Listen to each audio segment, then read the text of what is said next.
data looks like without blanks. This is what it looks like with blanks. Without blanks, it seems messy and unpresentable. With blanks, it seems summarized and presentable. But the problem with blanks is it disables many of Excel's functions. You can't sort, you can't filter, lookups, sums and counts all don't function anymore. So for example, if I filter by Cardiff only, I get a single line. It simply isn't going to work for us. So the question is, can I achieve a summarized version like this, which is presentable without disabling Excel's functions? The good news is yes, you can. And that's what I'm going to go over in this video. First, I'm going to show you how to fill all these blanks starting from this position. 4 ways to easily do that in 3 keystrokes or less, whether you've got 1,000 or 100,000 rows. Easy. Then I'm going to show you how to hide these duplicated values without actually deleting everything. And if you stick around to the end, I'll show you a one-click automation that'll both fill the blanks and then hide the duplicates to make it presentable, to top it all off.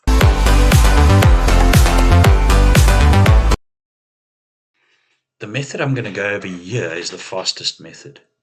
And honestly, all you're going to need 90% of the time. So 3 keystrokes or less, and all you need to do to start, simply select the table, go Control A, select the whole table. Second keystroke's Control G, and we're going to go Special and select blanks. And the third and final keystroke comes after you enter a formula for the active cell. So we're going to make it equal to the cell above it, the active cell, because we're going to do something called fill down from above. And your final keystroke now is simply Control Enter. Control Enter simply duplicates the formula of the active cell to all the selected cells. And there you have everything done. Now the beauty of this method, it'll work on 100 rows or 100,000 rows. You'll notice I don't need to copy to many locations, copy paste or fill down, which is error prone. And that's a superb method. This might want to be one you bookmark and show off to your boss. But the problem, this works nicely with data laid out this way. But where you have data that's structured differently from a query or in a pivot table, this isn't going to work for you. And that's going to bring me to the next method that we're going to look at and how to handle pivot tables. So for pivot tables, there's a built-in way to solve this problem about filling blanks. So all you need to do is select the pivot table, go to the Pivot Analyze section, and there's a little menu called Field Settings. And we go into Field Settings. It'll be for the individual field.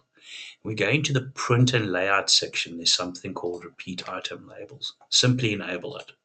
And there you have it. So if we repeat this process, we'll do it for location as well. We simply go to Analyze, Settings, and Repeat Item Labels.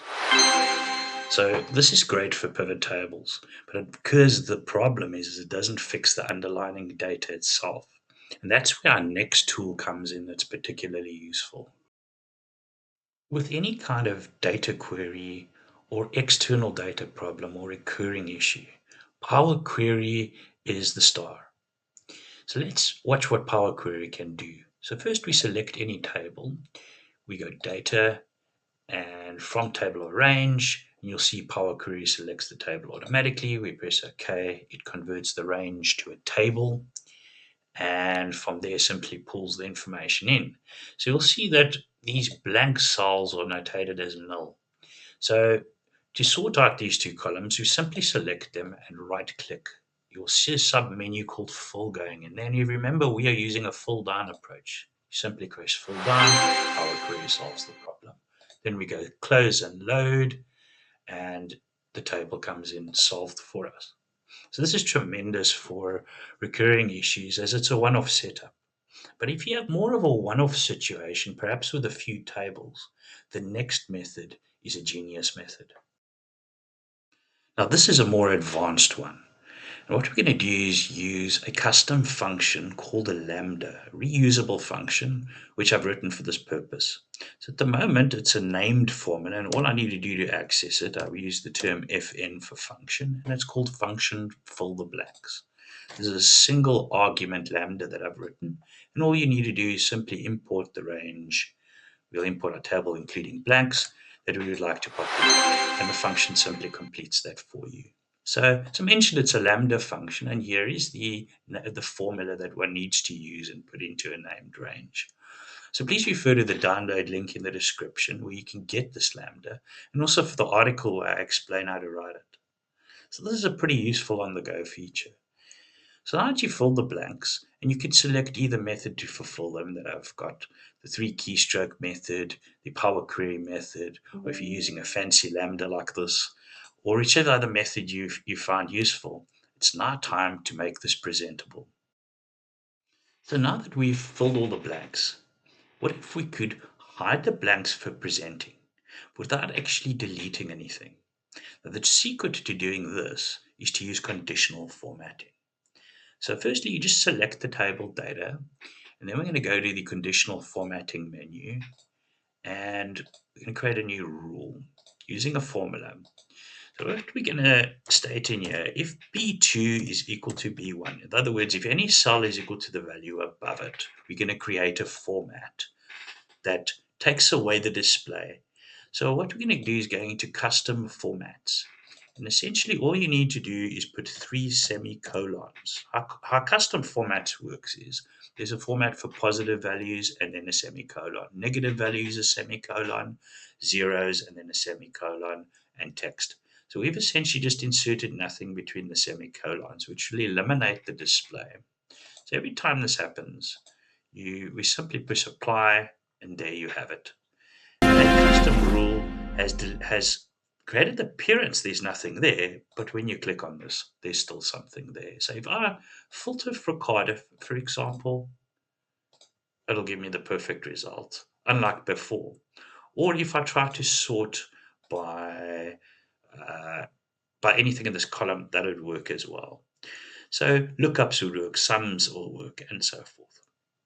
Now, as a thanks for sticking around, I'm going to give you another bonus.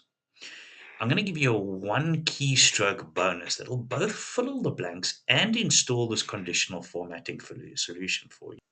If you've stuck with this video till now, it's clear that you take your Excel and your modeling seriously, and improving is important to you. So I'm very glad this video was of help to you. But I'd like you to do a favor for me, please. Remember to subscribe and to press like so that I can notify you about future useful videos and resources that could be of help to you. Skip all these methods.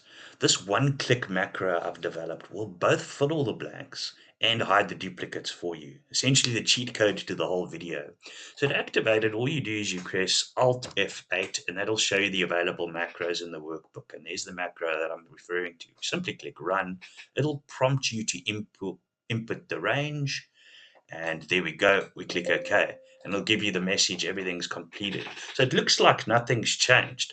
But in fact, the data itself has both been inserted and then the duplicates hidden, which was the best of both worlds, which is what we wanted. Yes. Five! Woo! Of course, filling blanks is a common problem. But having data across multiple sheets or in the wrong format all to begin with is another common Excel problem. That's why I've included links to 2 videos where I show you multiple ways of combining data across multiple sheets and multiple ways of unpivoting information.